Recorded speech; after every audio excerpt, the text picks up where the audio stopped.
Hey guys, so today I'm going to be talking about Daredevil Born Again, episodes 6 and 7. I'm here wearing my Agents of S.H.I.E.L.D. t-shirt because I don't have a Daredevil shirt and this is the closest thing. So I'm really impressed by this show so far. I think both of these episodes were pretty good. I love the gritty tone. I love the focus on Matt and Wilson Fisk. I just think it's a pretty good show. My expectations have been lowered by how bad all the other Marvel stuff has been lately. um, but you know what? I just feel like I found $20 in a dumpster. I love Wilson Fisk because every time he's on screen, he adds tension and just pure entertainment. He's one of my favorite villains, not just in Marvel, but in TV in general. I think Vincent D'Onofrio does a great job as him.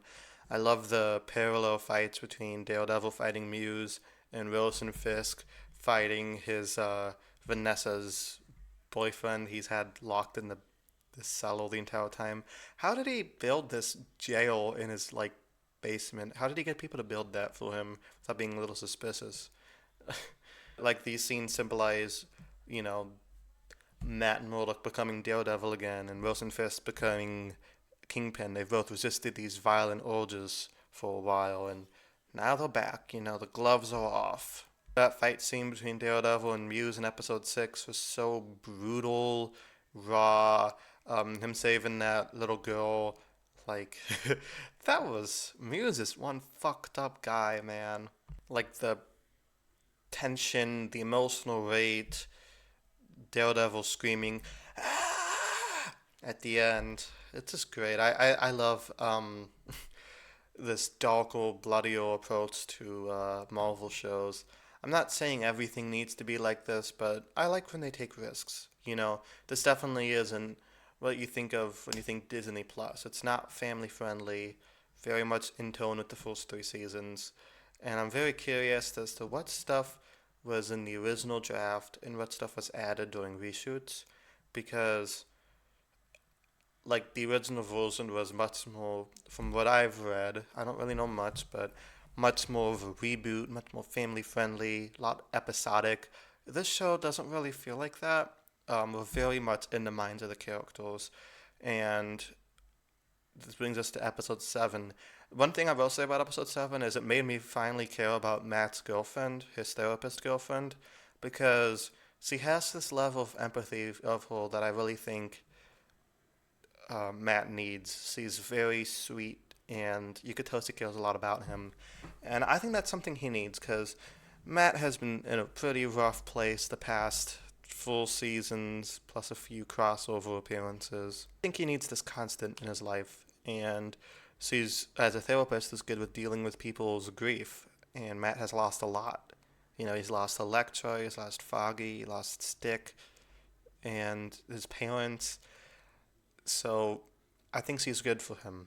And then she gets kidnapped by Muse. This lady, is she the only therapist in town? Why is she the only therapist in town?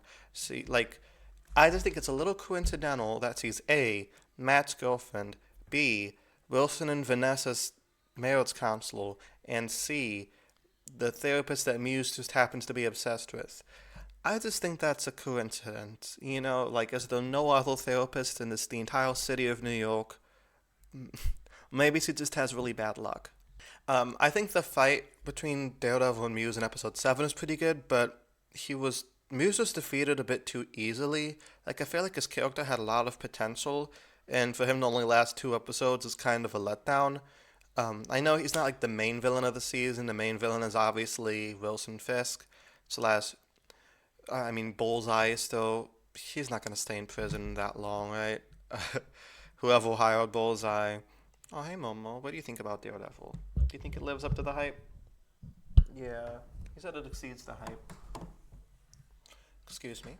So, yeah, pretty good episodes. My only complaint is that Muse was defeated too easily because I think the actor played him very well and he was very creepy. Let me know what you guys thought of it down in the comments below. I'll be making a video on the last 2 episodes when those come out. Very excited. Before I said this in my last video, but I was very cautiously optimistic. I was worried the show was going to be dog shit, and I'm happy to say that it is not. It stands up there with the first three seasons. I think it's great. Hopefully, that sticks the landing, because some of these Marvel shows of late don't really stick the landing. You know, Falcon and the Winter Soldier quickly petered out. Loki's finale was good. WandaVision's was kind of just petered out. I think it was okay. Hawkeye's was okay. Like, I mean, Daredevil's a streets ahead of all those shows, but I just hope the finale keeps it up. Thank you guys so much for watching, and until next time, peace.